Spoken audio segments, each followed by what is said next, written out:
New business for discussion and possible action, the 403B retirement plan document adoption. We have a recommendation from the finance director. You want to say anything about this, Jane? Yeah, it's a very lengthy document. 56 pages. Prior to 2009, the 403B companies used to monitor limits, hardship loans, and all the things that you can do with your 403B. The IRS has decided that starting in 2009, schools are now responsible.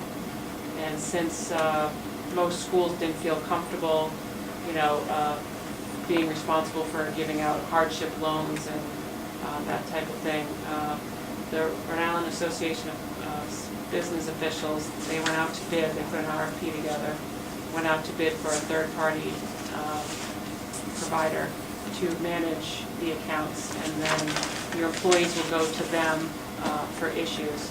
And so before you is the document that they came up with after us answering a questionnaire about what we wanted to see in our plan and what would best protect the district. And so that's their recommendation for a plan. Also, this is the plan that we adopt if we run into issues in the future.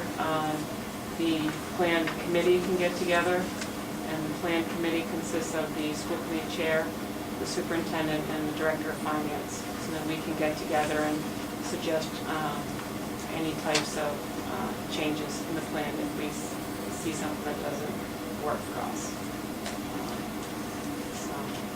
So we've been working under this plan for the most of the year, just in theory to see how it worked, and we've had no issues with our participants.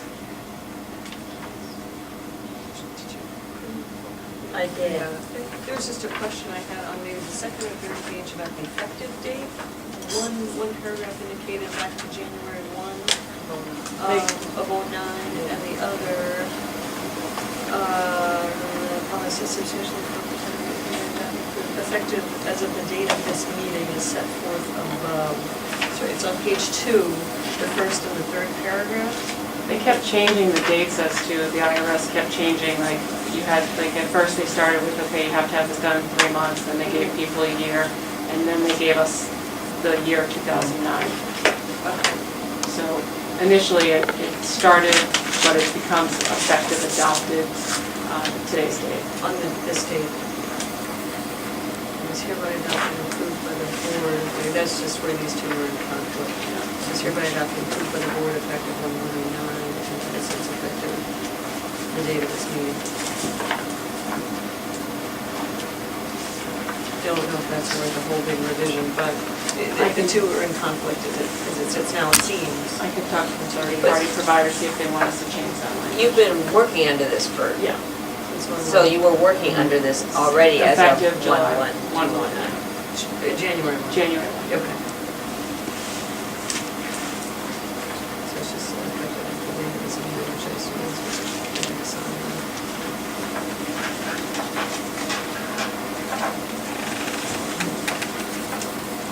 So it was just conflict. So I don't know if we can just remove this or just change this date on this third paragraph, effective. Do you want to check on that? I'll see if they want to do a revision, but if you want to change it, you can certainly just, we can handwrite that in, that was enough there. Absolutely fine. I have no interest in holding this thing up, but it just was one point that seemed to need to be clarified. It was already in place. Just during We're one jumping yeah. through a hoop here. Sure. So I'd like it added that we jump through the hoop on this date. Online. And it's nonetheless effective. Right, it's gonna Yeah. be effective. 1/1/09. I guess it's effective no matter what, huh? For almost a year now. We want to thank the IRS for putting yet another thing on the school districts. I don't think I've ever heard anybody say I'd like to thank the IRS. It's called tongue-in-cheek. Okay, superintendent's report.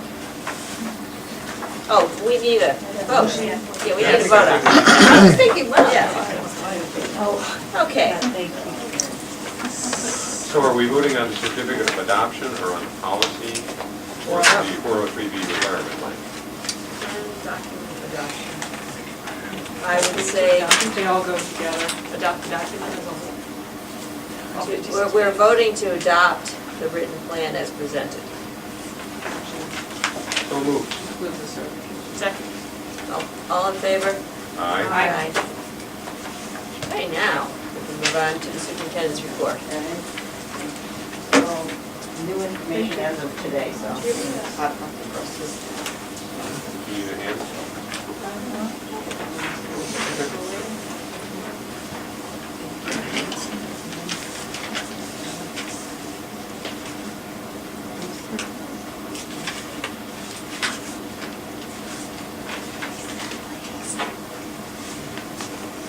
I attended the mandatory meeting of the superintendents, is the first one, the mandatory meeting that the commissioners called in that way since I've been here.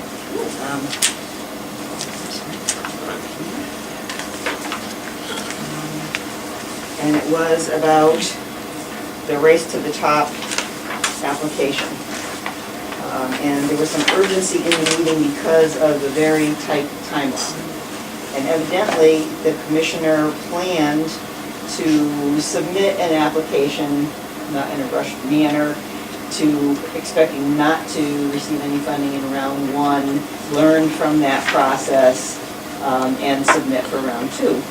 But there were then 8 states, almost all of the states are applying for round one. 8 states were invited to Washington to meet with a group of think tank folks and who would advise them on their application. So she's feeling very positive now that we are definitely in the running for round one, which means that she wants to ramp up and make sure that our application is absolutely as good and sound as it can be. We were one of the 8 states that was invited? Yes. And she said we definitely have some advantages over some of the other states that were there. One of the things that the feds are pushing is for consolidation of state tests, or to have a more common state test based on the new standards that they're working on. And NECAP is the only cooperative test, and it closely matches what they're anticipating those seniors would be. So she's starting to get inquiries from states nowhere near New England who would like to get in on this. Anyway, she thinks that that would be an advantage for us. What she called the superintendents together for was that she needs to have signed memorandums of understanding that state our commitment to doing what she's putting into this proposal. And because this isn't on the agenda, I'm only giving you this information because you would have an opportunity to look it over, and I would ask to have a vote on the agenda for the 7th because it's due on the 8th. It has to be in, signed, and so that they then can get and then in 1 week after that, if we want to apply for the competitive, innovative grant money, we have to have our application for that in 1 week later.